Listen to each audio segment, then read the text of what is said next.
Welcome back to another episode of the Pro Talks podcast. We are so excited to have Amir Ghannad here with us today. He is a leadership development specialist at the Ghannad Group, which I'm sure you can put two and two together. He's also the founder and CEO of.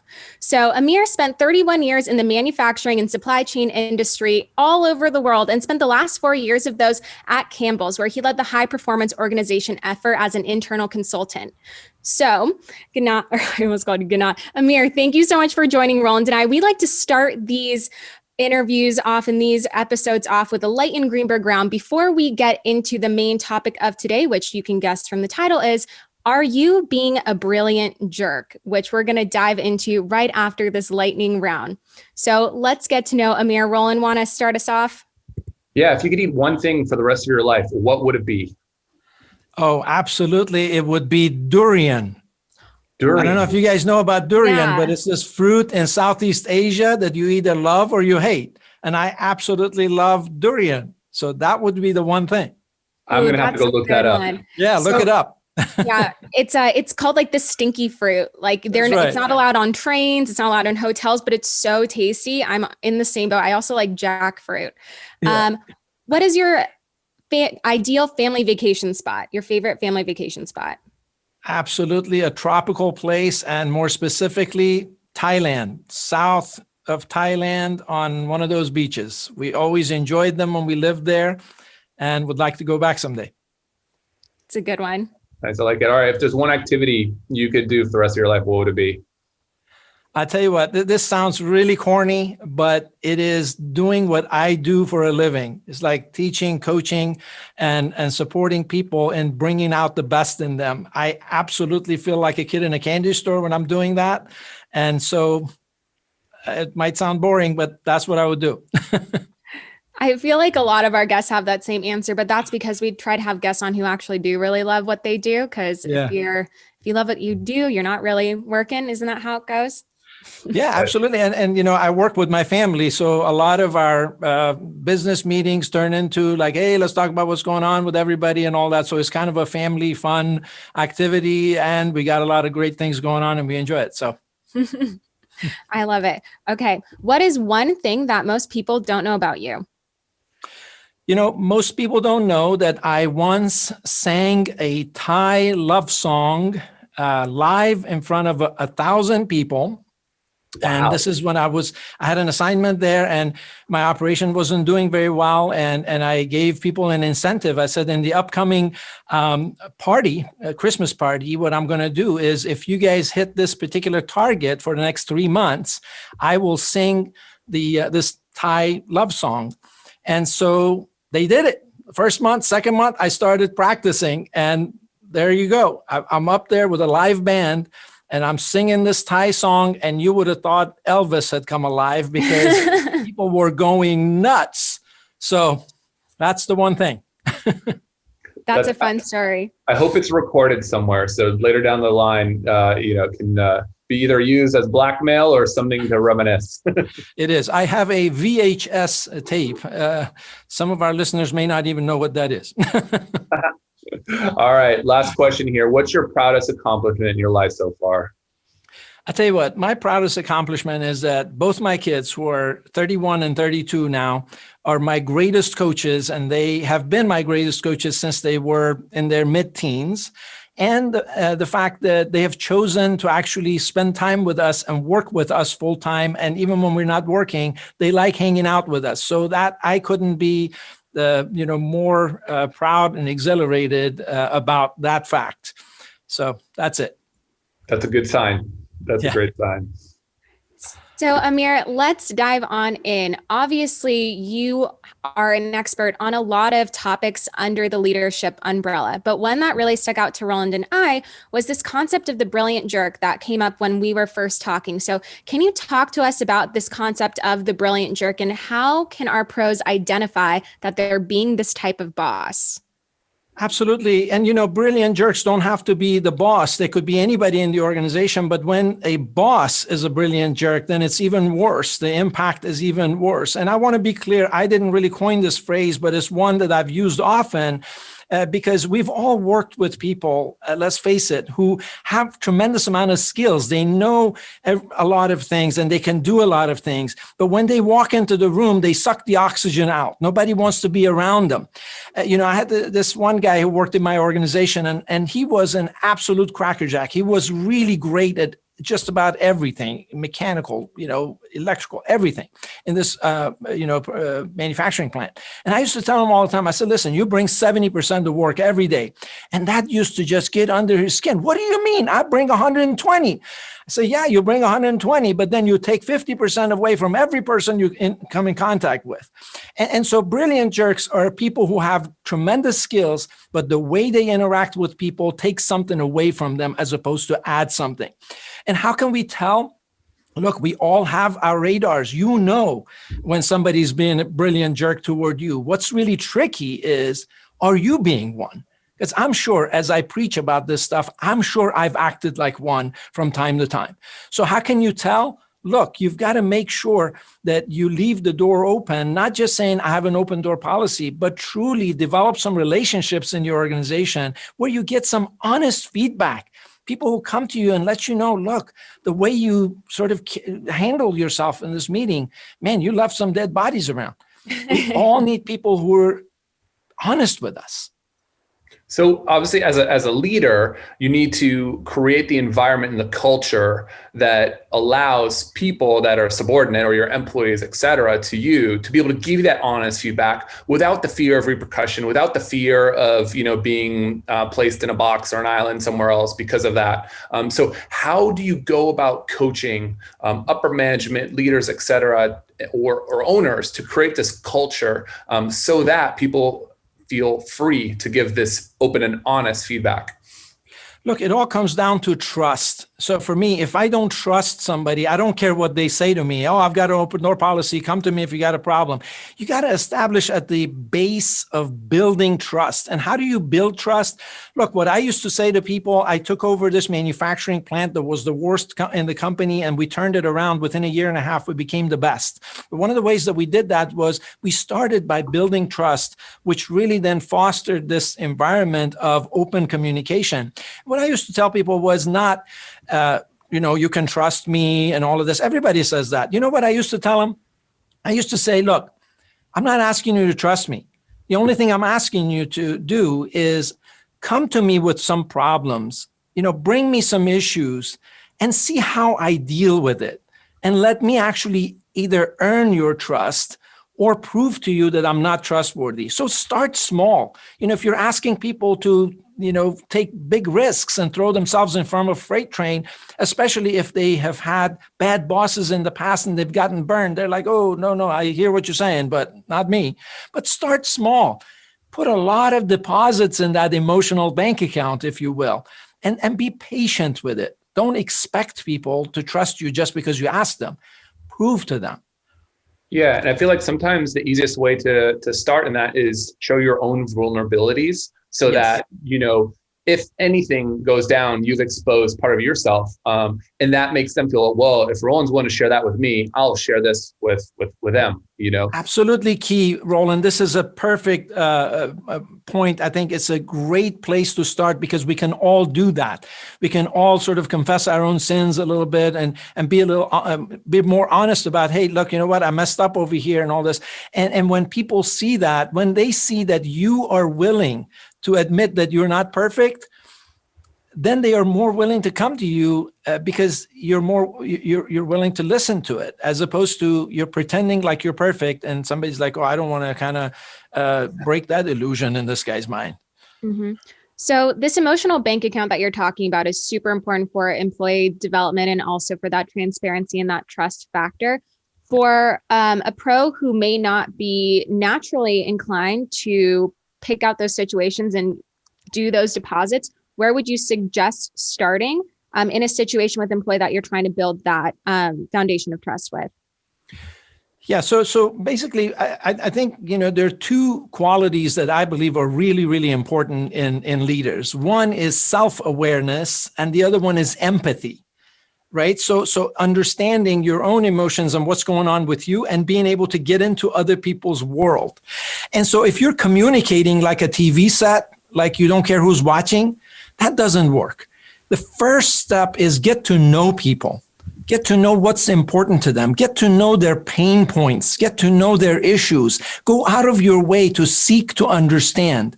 And so that's where it is. There's no shortcuts to creating trust. You've got to extend a lot of trust.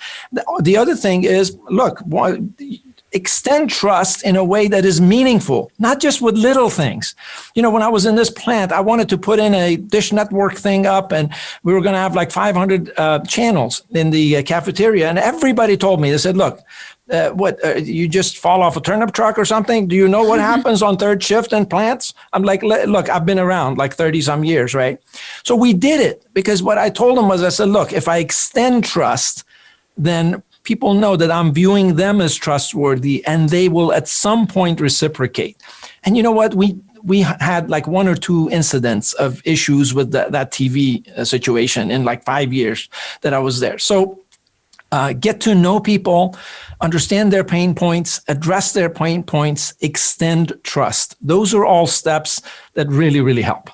Yeah. So let's talk about trust a little bit, because I feel like there's 2 trains of thought. One is trust blindly until broken, so that the opposite side of that is, it gives you a good amount of speed. The other train of thought is, well, people have to earn your trust. So you have to earn it and then you give it. Which one is better in your opinion? Well, absolutely extending trust unless you have an absolute concrete reason why you shouldn't. Of course, I don't want to extend so much trust to a person who just started with the company and give them all kinds of responsibility that they don't really have the skills to handle, and then we set them up for failure. So in that sense, I'm going to say, look, I'm going to start with extend a tremendous amount of trust, but then I'm going to pull back as needed to say, okay, in this case, this person doesn't really have the competence to carry that out, right? Because if you start the other way, then you're constantly trying to look for reasons to trust somebody. And you know what? You can go for years and not have enough reasons. So extend trust and pull it back only when you have a reason not to, whether it's because of their competence or something that they've demonstrated relative to their character. Because trust is a combination of those 2 things, right? I've got to have the right character and the right competence. And if any one of those is missing, then something is broken in the trust equation. In the trust equation. I like that. So adding on to this concept of the brilliant jerk, we've identified that person may be taking away from the entire group. Once we've identified that, how do we transform that behavior? How do it all boils down to communication. We talked about the environment aspect. We talked about the trust aspect. So actually, how do you change your communication? Yeah, so let me just directly speak to someone who might have a suspicion that they might indeed be a brilliant jerk, if we could do that, right? Because it's easy to talk about what we want to do with other people, but really this is something that's an inside job that you ought to start with yourself first, and then you can take the same steps with other people as well. So the first thing, if you suspect that you might have some of those tendencies, is to really check your attitude about what people mean to you. If you only view people as something or somebody that is just helping you achieve something, then what happens is you're going to be nice to the people who are doing well, and you're not going to be so nice to people who are not. And my philosophy is, look, a person's worth is not dependent on their performance. Yes, if they're not performing, you need to be clear with them. You need to make sure they get the straight message about where they stand and what the consequences are. But you can do that while treating them with respect and dignity. So this is one thing that I would say you have to check. Oops. Are you guys? That's okay. That's okay. Sorry about that. My chimes are going off. But look, so here, that's one thing. So you've got to check in yourself, and you can also actually coach other people on. The other thing is there's this notion that, if I'm just a nice person, you're saying I'm going to be a brilliant jerk if I'm like really honest with people. But I say, no, you can be honest with people, with giving them the tough message, but at the same time care about them. This is where I talk about a Chick-Fil-A lemonade. I've got in my book, The Transformative Leader, I talk about a Chick-Fil-A lemonade style of leadership. And what that's all about is that I remember many years ago, my wife and I, when I didn't have a lot of money, my wife and I would go to Chick-fil-A and we would buy one lemonade and we would pour half of it in another cup and fill both cups with water, and it was still great lemonade. Why? Because there's a lot of lemon and a lot of sugar in there. And so for me, that's the kind of leadership you want to practice. The lemon represents your courage to be honest with people, to really give them a message that they need to hear and uphold high standards. The sugar represents your compassion and your consideration for them. So you don't have to dial down on being honest with people about the message. All you have to do is make sure that you deliver it in a way that says, I care about you. Right. So those are just a couple of things. The other thing I talk about in my book is this notion of keeping the passion, ditching the drama. Look, in most cases, people who reported to me in my organizations didn't really have any formal education on leadership. They learned through the School of Hard Knocks, which is a wonderful school. I've learned more there than I did in my MBA classes. However, sometimes we need some practical coaching. And some of these folks would come to me like they would kick the trash can or, go off the rails or whatever. And then I'd bring them in and say, look, you can't do this. They're like, well, if I didn't care, I wouldn't act like this. I said, no, actually, you can care, but I want you to care, but I want you to express it differently. And there is a way, then I break it down in terms of the behavior and the mindset that is associated with passion versus drama. You can keep the passion and ditch the drama. What you got to do is you got to know the difference between the two, and be intentional about behaving based on your passion, not the drama. So let's talk about the lemonade for a second, because I'm very intrigued. Okay. So if you had to pick, obviously there's a balance in order to create a perfect lemonade, but would you rather have a lemonade that's a little too sour or a lemonade that's a little too much sugar in it? You know what? It all depends on whether the person is coachable. If the person is coachable, I would say, look, I'd rather you have a really high standard for your business, and I'm going to coach you on how to actually add some sugar. But if they're not coachable, then they're going to become one of those brilliant jerks. I've also seen people who were really nice to people and all of this being coached on the other way around. But for me, it's like coachability is really what I would say determines what I would prefer. Now, having said that, Roland, I should clarify that even though, I strive to have a balanced lemonade, my folks who have been in my organizations will tell you that some days I'm like, in some moments, I'm like strictly sour. Like I don't have to, like in this moment, what this calls for is for me to be really honest and straight with you. This is where we are. This is what's expected and all of this.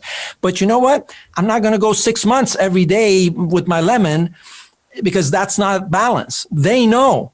They've gotten to know what's in my heart. I've gotten to know them. They know that I care. So on those days when I come with the lemon, they're like, oh, wait a minute. They're not going to go like, where's the sugar? No, we know that overall you're a balanced leader. So then you have license to really lay it on with the lemon. And by the same token, look, somebody's got family issues and things like that are going on. Right then and there, you don't need to bring the lemon. Set it aside. That's okay. Don't worry about it. Right now is the time to take care of them. So that's what I would say. Yeah. And I think that's really great advice, because there's definitely going to be situations that are either going to A, test your patience, that are going to come up for a lot of our pros, and B, things that might actually be dangerous where you don't have an option to be nice about it. And then on the opposite end, there will be tough days as well. But I feel like just looking at the lemonade as a one-time mix, you don't make lemonade one day. It's just every day you're constantly making it. And over the period of 6 months, over a year, or whatever, hopefully you've made enough of each of the lemonades so they all balance out. But it's not just having it perfect all the time, every single day, because that can kind of convolute some of that message. And I think that's a really good key takeaway from what you just said. Yeah. And this is a wonderful point you bring up. So it's not about every interface has to be balanced. No, but over time in our relationship, I know that you care about me and I know you're going to hold me to high standards. I mean, because at the end of the day, nobody wants somebody who's just wanting to be their friend. I mean, a leader like that who doesn't really hold high standards ultimately loses respect. So you want to have balance over time. So we have this balance over time with our lemonade that is maybe a little bit different every day. So when let's talk about a situation, I'm going to pour the lemonade, but you know what, a little bit of Coke gets into my cup of lemonade. And what I'm talking about here is that situation where Roland talks about where you have to be sour, maybe something triggers you to be that sour part of the lemonade. But I'm just going to call that like the Coke and the lemonade. I'm talking here about cursing and disrespectful language. And I feel often in the trades that's normalized to do. And because of the environment that you're in, however, that can cause a really big problem in your relationship with your employees. If your customers see you doing that, that is a surefire way to like get a bad review if your customer does not take that lightly. So how do you try and take that Coke? How do you try not to get any of the Coke in your lemonade when you know you're naturally inclined to have maybe a little bit more Coke than sugar in your lemonade? No, absolutely. No, I get it. I mean, having been around manufacturing and supply chain and all this for 30 some odd years, I know that everybody doesn't necessarily communicate like Mother Teresa or whatnot. And in some circles, that norm is accepted within a group of people. My personal preference is to not use profanity and things like that because, hey, why not just stay safe in that, hey, you know what, I'm not going to do that. But I know that in some circles that might be accepted, that certain words and stuff are okay. But here's what I would tell you is, look, as leaders, we have to understand that our words carry weight. Our words have creative power. And sometimes, when I was a plant manager, I thought of myself as Amir. I mean, I'd been with myself all my life, and I grew up in this manufacturing environment. So now all of a sudden, I'm the plant manager. But look, I'm just Amir. But to somebody in my organization, like they were looking up at me, they were like, wow, this guy. So the smallest gesture made a huge difference for them. So you got to watch out because the words that you say, when you use profanity, when you put somebody down, it just really sort of crushes their soul and it has long-lasting effect. One of the things that I did in one of my operations was a simple practice. I just went up, exercise. I went up to the board. This was 20 some years ago. I came into this department. It was very dysfunctional. It was just a lot of bad stuff going on.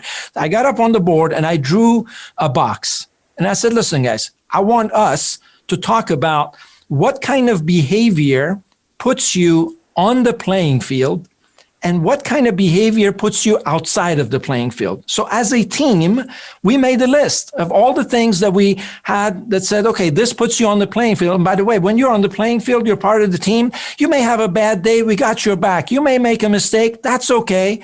But if you're intentionally going outside of the playing field that we defined, then you know what? That's not okay. And there's going to be consequences.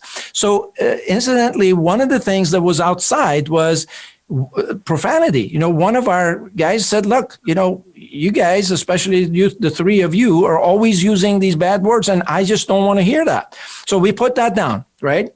And there was some debate and some conversation. Somebody else said, look, some other person always put your feet on the table. I don't think that ought to be okay. So we ended up with a list that we just hung up on the wall where we normally met, and we checked ourselves from time to time. And if somebody behaved a certain way, it wasn't just me, it was the team. We said, look, we're not going to do that, right? So eventually we got to a point where we did away with everything, not just profanity, but any behavior that was offensive to our team. Yep. And I like that you did this as a collaborative exercise. I feel like this is a golden nugget that might not have been mentioned, but when you bring other people in and you're all together defining it, it's much easier to uphold, because then the next time something happens, I can go back and say, hey, Amir, we talked about this at our team meeting. We all agreed on this. Why are we not in or out of the box, right, on this thing? And so it's not just you setting the rules. It's the team coming up together and doing that, which gives the buy-in, which means it's not just you having to monitor it all the time. It's everybody. And that's what strengthens that piece. Yeah. And I recognize that sometimes the leader has to sort of create some boundaries to say, look, it's not okay for us to fudge the numbers on the quality sheets. It's not okay for us to cook the books, whatever it is, right? And these bad things that are not okay under any circumstances, whether we agree with it or not. But most of the time, look, I always say, really, to create what I call a high commitment culture, you ought to really lead by principles instead of a bunch of rules. You need a few rules, but the rest are principles that you get to apply in the situation. And the more people buy into those principles, the more they're going to sort of help you uphold them.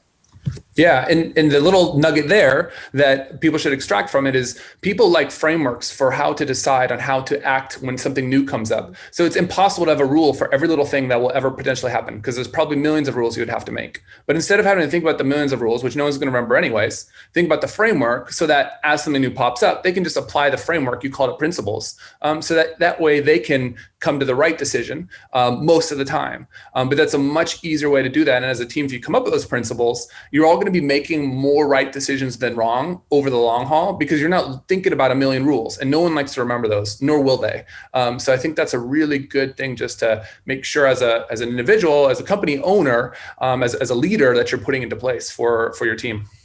Roland, I want to mention one thing relative to the current situation that we're in right now. I mean, as we're having this conversation, we got this global pandemic going on. Some people working from home. Some people have changed their work arrangements and all of that. And I can tell you, the companies that were operating by rules are now confused. They're like, oh, geez, what do we do now? Like, all the rules, these rules don't apply. The ones who were principle-based, it's like, okay, these principles can still apply. Now, that means our behavior shifts and changes, but still we stay sort of in line with those principles. So they've been able to adapt much more quickly than the ones who were stuck on rules. Yep, definitely. So another question that we had for you, Amir, and it all goes into this type of communication, especially with your employees. So when you are encouraging this type of environment, asking open-ended questions and receiving feedback is really important. But first of all, what even is an open-ended question, and what are some examples that I can ask my employees as a boss? Yeah, that's really good. Look, again, you got to understand that when you're talking to somebody who considers you to be an authority and their boss and all of that, they're just kind of trying to read you. And if you haven't established that level of trust for them to be honest with you, they're going to try to kind of pick up from you what you want them to tell you. So it's like, if you go, I'm going to tell you first what not to say. If you go to somebody, if I'm the boss and I say, hey, I think this is a really good idea to go this way, don't you? Like, yeah, it's a really good idea, right? That's not an open-ended question. Or, many times what the other kind of question not to ask is, well, would you do it this way or would you do it that way?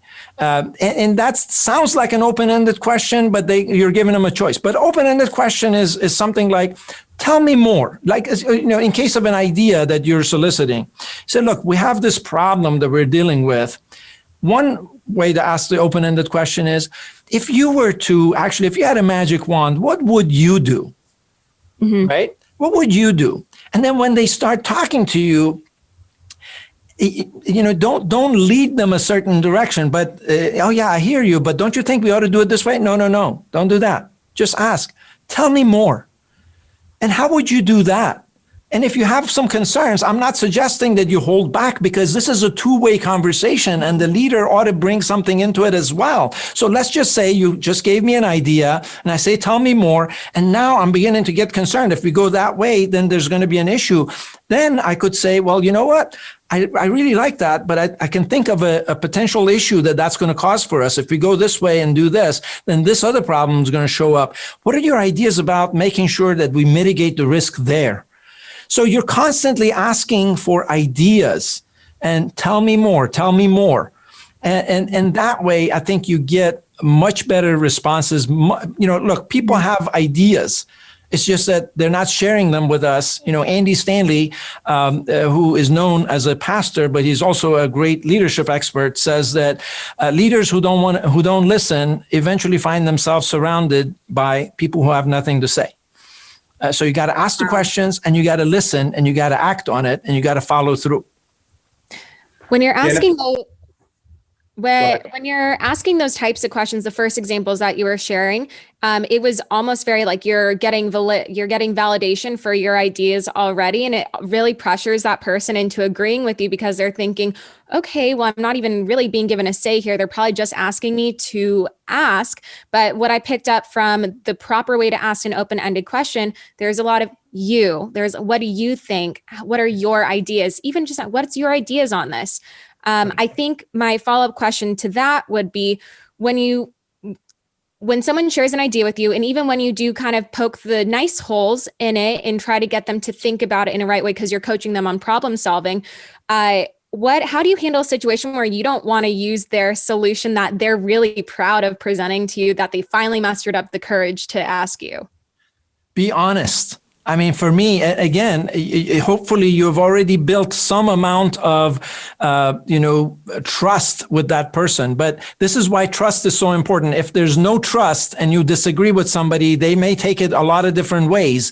But if you're already kind of working on building trust, and either way, you've got to be honest with the person. So I'm not advocating that we just kind of say, oh, geez, that's a stupid idea in our own mind, but we're like, oh, but I can't say, wow, that's a really great idea. No, in that case, you're actually reducing the level of trust in that, relationship, because you're saying one thing, but then you're going to go do something else. In that case, you know what I would do? I would say, listen, I understand why you see it this way, but let me tell you, that's not going to work.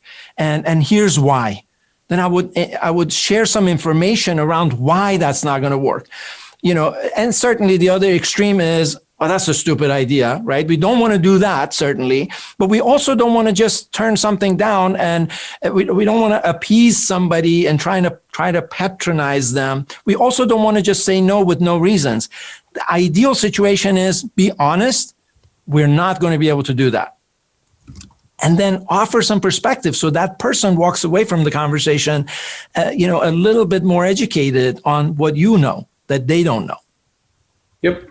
And sometimes when you get to these points when, if it is a small thing or a small project, sometimes it's good enough to allow people to fumble or make their own mistakes just to aid in that learning. In that case, if you do disagree with it, you need to commit to it. So if they truly believe in it, then you can't come back later and say, Amir, I told you it wasn't going to work, because that's not the right way to do it. You say, hey, look, I don't think this is going to work. I'll tell you why. If you really believe in it, let's go for it. And I'm going to support you 100% of the way. And then if it ends up failing, okay, that's fine. But at least you still have enabled that trust to continue to exist and allow them to learn on their own. Obviously, you still get to be the decider. Is this a small thing that's not going to be a bad thing if it doesn't work, right? Or is this like a really big problem in case this goes wrong? So use your judgment. But little things like that are great, because ultimately people will have to learn on them themselves. There's only so much you can do. You won't always be there to handhold or help them through the thought process to come to a decision. So at a certain point, you can just help. So we've learned a lot of really helpful information. I feel like this has been jam-packed. What are your last kind of words of wisdoms for the pros? If there's something that they could either do or change tomorrow, something that's very actionable, what would it be that you would advise them? Look, one of the things that I really believe in is that, if you want to be a more effective leader, you've got to do it in the context of creating something extraordinary. So what I would say is, first of all, get real clear about what that extraordinary outcome is, and make sure that it's a holistic outcome, not just we want to make this much profit. Profit is not a really good purpose for a company. Yes, we all are in business to make money and so succeed in that sense, but really create a holistic vision that inspires you, and that it could ultimately inspire other people. So define a transformative vision, declare something bold that gets you excited and gets everybody else excited. And the second part of that then is, decide who you need to be to make that happen? Because sometimes people think, well, the natural next question is figure out what you need to do. Well, you know what? We got the doing right from time to time, but sometimes what we're missing is who do you need to be? Like when you show up, this is what we started having a conversation about, right? So when you show up, who are you being? How are you showing up? How are you coming across? If people were to, sort of describe you in one adjective, what would they say? Would they say this person is optimistic, pessimistic, a leader, victim, what?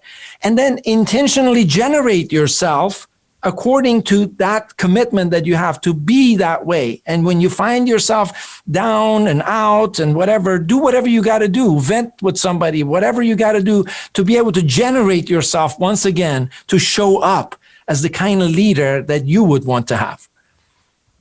I feel like we could have ended it in a better way. What do you think, Alexa? I feel really motivated and ready to take on the rest of my day. Awesome. I can see why you do what you do, Amir, after that last bit especially. So I guess if we're to leave you with one thing, go be the Chick-fil-A lemonade. You don't have to be perfect every day, but make sure your employees know what they're getting. Be the leader that you want to be and you need. So thank you, Amir, for joining Roland and I. We had so much fun talking with you and picking your brain. And yeah, we'll talk to you next time. And we'll let you know when the episode comes out.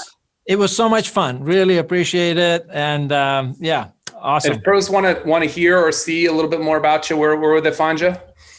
So really kind of look for my website, the Ghannad Group. Ghannad is spelled Ghannad. We've got a couple of free offers there. You can download this ebook or the audio series that has to do with making your culture transformation stick. Check out my book, The Transformative Leader. And if you forget the Ghannad Group, I don't have a really memorable name. So people are like, I know that guy's website was his name, but what was that guy's name? So if that's you, just go to whatwasthatguysname.com and it will bring you to my website. That is so clever. Wow. What another good golden nugget. I feel like it just keeps on coming with this interview. Very cool. I love it. All right, Amir, thank you so much for spending time with Roland and I today, and we'll talk to you very soon. My pleasure. Thank you. Bye, Amir. Thanks. Thanks for tuning in to this week's episode. For more information, go to housecallpro.com/pro talks.